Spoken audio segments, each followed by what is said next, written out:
Very pleased to have Drew Forrest, who's a senior communication strategist for Goodby, Silverstein and Partners. Prior to that, he was with Laundry Service as a senior social media manager, where he handled the accounts or was involved with accounts including Twitter, Intel, and Nike.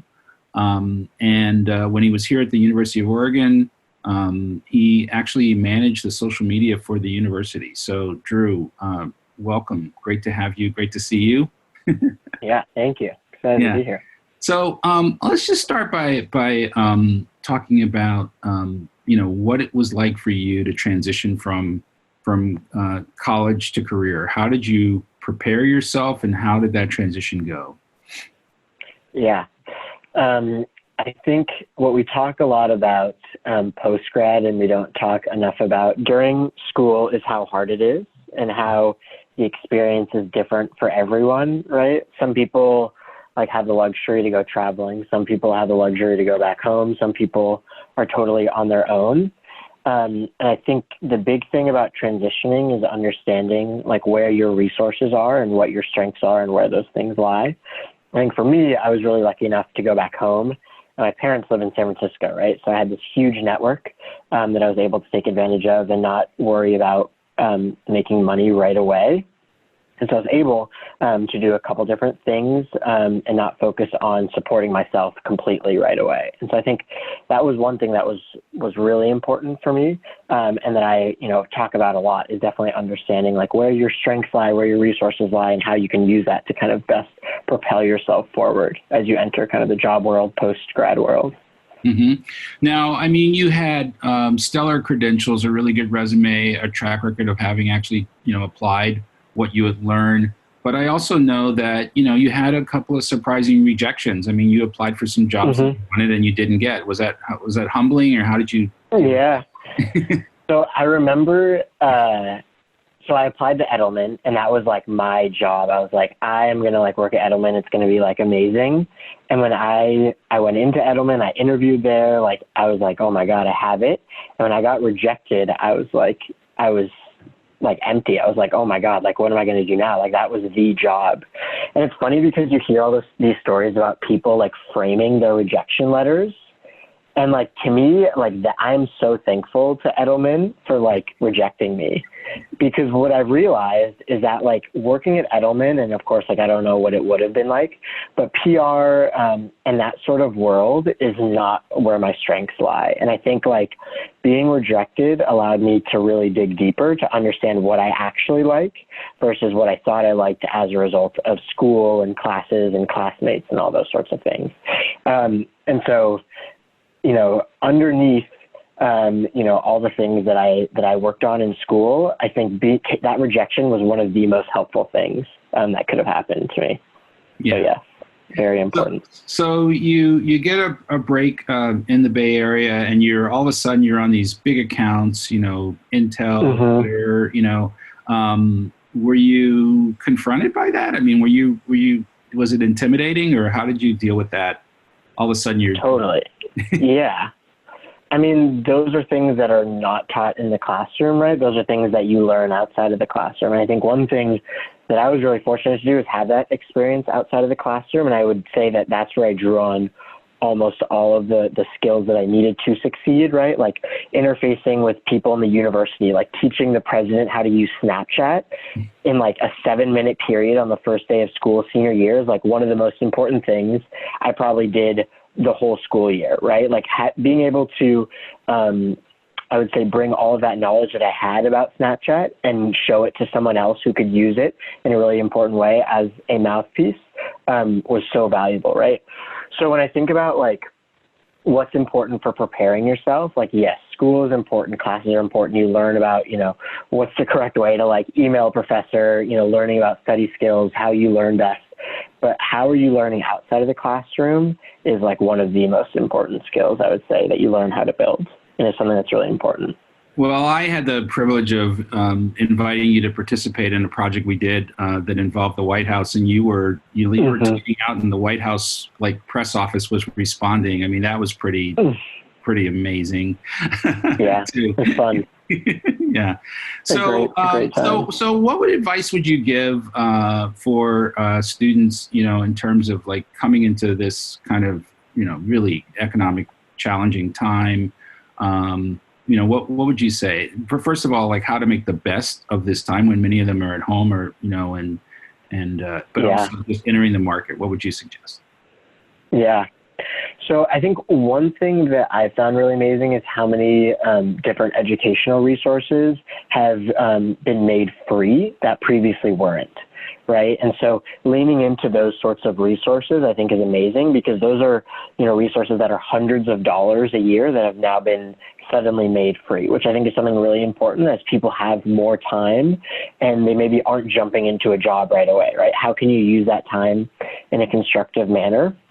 But I think at the same time, like something that we've been talking about a lot at work is, yes, it's important to better yourself all the time, but also like, how are you stepping away from that? And how are you supporting like your own mental health? And how are you supporting yourself to be able to grow?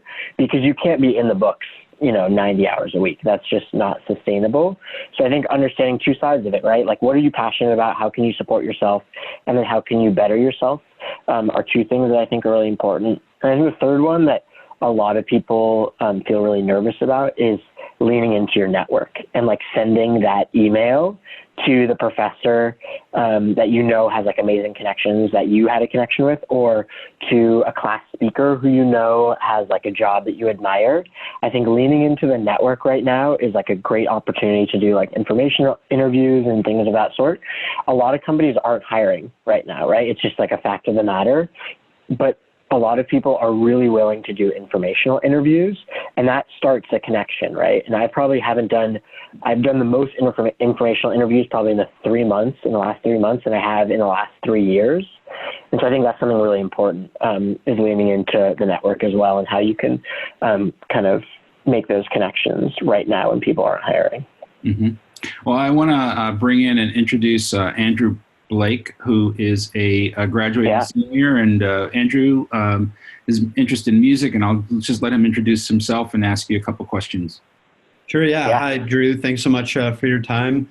So I'm about to graduate with a major in public relations and then minors in business administration and music technology. Mm-hmm. And one thing that stood out to me about your career path is you majored in PR, but then transitioned to working for ad agencies.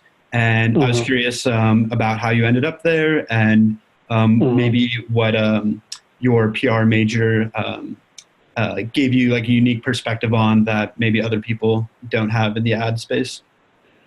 Yeah, totally. So the reason why I started at Laundry Service, which is a social media agency, was one of my friends who I was in the PR program with got a job there, and she posted on Facebook like she was starting at Laundry Service, and her mom or her grandma was like, "Oh my God, honey, like this is a great first step," like thinking she was working at a literal laundromat. And for some reason, like that really sparked something in my mind where I was like, okay, this is hilarious. Like I should go check this out. And I started digging deep on Laundry Service. And I was like, wow, like some of my like most favorite social work is stuff that's come from that agency. And so really I fell into it. Like PR was cool, but it wasn't something that I was passionate about. I knew that I was passionate like about social and how social can be used to connect people and kind of start movements and things of that sort. And so in terms of like that, I kind of fell into it, right? And so I would say the biggest thing is like, do you enjoy PR or do you enjoy writing, right? Do you enjoy PR or do you really enjoy like connecting with people? Do you enjoy like internal communications, external communications? Because PR is so broad and every agency treats it differently. In some agencies, social is a part of PR, and some agencies, social is a part of marketing, right? Which are two totally different things. So what I would say, and what I talk about a lot with people who are, coming out from college, is think about like what you enjoy, like where do you lose track of time? And I think that will help guide you in thinking about like the next opportunity. Definitely. Yeah. What do you think are some of the things that brands are still getting wrong in terms of social media usage? Yeah. Well, I mean, I would be remiss not to talk about what's happening right now, right? With Black Lives Matter and everything. And it's like such a difficult like topic to have with like friends, with families. And for companies, like there's such a huge responsibility to speak out and talk about, you know, whether you've been doing work, right? Like Ben and Jerry's is an awesome example of this. Like they stated strongly in 2016 that they support Black Lives Matter. And so they're talking about, you know, we've been supporting it and this is how we're even doing more now and how we're really committing to it. I mean, they've named their products literally after movements. Like one of the ones right now is Justice Remixed, right? Like that's a huge statement. But I think other companies have said nothing, but then they put out like the black box, right? So you have to do internal work, whether that's personally in the marketing department, across the whole company, about like what do you support and what do you stand for? And once you figure that out, then social can become a tool. But I think a lot of places that, you know, a lot of ways that companies get it wrong is like, how have they been thinking about their role in the world and what their responsibility is? And then how have they been using that to then commit to doing those things, right? To thinking about the way that they, you know, support institutional powers that aren't correct. And how do they bring people of color into leadership roles? Like those are all things that you have to address and think about before you talk through a microphone to the whole world. And I think that's something that's really important and a lot of marketing departments are grappling with right now. Yeah, it's interesting to see what brands have really done their part and what other brands are just kind of hopping on a trend. Is there one that stood out to you? You know, I was really impressed by Nike's For Once Don't Do It campaign. And I think they're a company that has a complicated history, but I think in the past has taken a stand on the right side of history. And I think that they found a unique way to tie it into like their brand as well, and not just post the same black square, the same little PR statement. Yeah. Totally. Go ahead. Andrew, did you? Yeah, totally. What was that? No, I was agreeing. I think it's interesting, like Jordan as well. Michael Jordan put out like a really strong statement, which I thought was interesting. But yeah, it's a really pivotal time for companies, you know, to assess internally, like what they stand for and how they communicate that to their audience. 100%. So I'd also love to hear about working on the Twitter account, what that was like. Yeah. I mean, it was a super fun opportunity. I think learning about a platform from inside the platform is like something that is a very like unique opportunity. And I think one of the things that I'm grateful for is like how much I was able to learn from like their internal team about like, you know, why certain products are built, why certain products like are only tested and never go into use on the platform, right? Like all those different things, getting the inside perspective, I think was, you know, really amazing and super valuable because we look at, you know, Twitter and how it's being used, like it is such a core part of the way that people express themselves and consume news. So yeah, a very unique and interesting experience. Yeah. Do you have any thoughts on whether they should be fact-checking politicians and what their responsibility there is? A loaded question. It's a very loaded question. I would say that, you know, when we compare Twitter and Facebook, they both have their standards and their policies. I think the most important thing is thinking about like what their policies are and whether they're following them. And then I think understanding like, you know, if those policies were built 5 or 10 years ago, do they still apply today and are they still useful? I think it's something like really important that they're, I'm sure, working through and thinking about, you know, what do they need to change? What's, you know, still working, things of that sort. So yeah, very important. Yeah. Hey, Drew, I've got a question for you. You recently kind of turned me on to a book called The Third Door, and I know you like this book, and I think it says something that I just wanted you to talk about the book and why you think it speaks to maybe, you know, just your generation. Yeah. So it's a book by this gentleman named Alex Banian, I believe his last name is. And so the concept is that, if you're going into a bar or nightclub, there's 3 doors, right? There's kind of the normal door that everyone walks through. 80% of people walk through that door. There's a VIP line that, only VIP celebs walk through. But there's always a 3rd door that's, down the alleyway, through the kitchen, the back door of sorts, right? And, this idea can be applied to so many different things, right? And the way that he used it is, he talks about getting his dream job or interviewing people. He wanted to interview, Tim Ferriss and Bill Gates, and how he used the 3rd door to get all the things that he wanted to do.